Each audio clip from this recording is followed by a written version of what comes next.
Временските неприлики им го намалија приходот на пчеларите од Кочанско. Пролетните мразеви не беа добре дојдени за пчеларството. Приносите годинава нема да бидат на задоволително ниво. Оваа година, уште од самиот старт на годината, се покажаа недобри условите за пчеларењето. Така да, уште самиот зимниот мраз што беше, значи има доста и загуби и штети во самите пчелни семејства.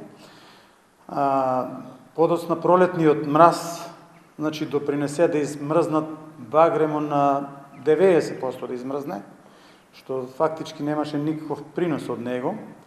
И не само багремо, и многу други овошки, сите овошки се значи измрзнати. Така да се поредија доста некои неприлики за оваа година за пчеларењето, така да нема, значи, големи надежи за принос.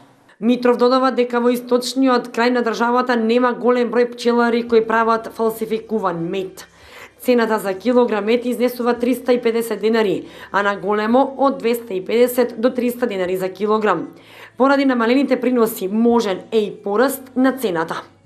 Текот на идната година и до крајот на годината може да дојде до промени на цените ради тоа што мислиме дека ќе нема мед. Оваа година значи не е добра.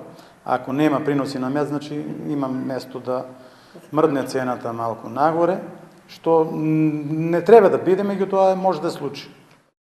Инаку, во однос на активностите, ова е период на производство на вештачки роеви, матичен млеч, а роевите да се прихрануваат со шеќер, советуваат искусните пчелари.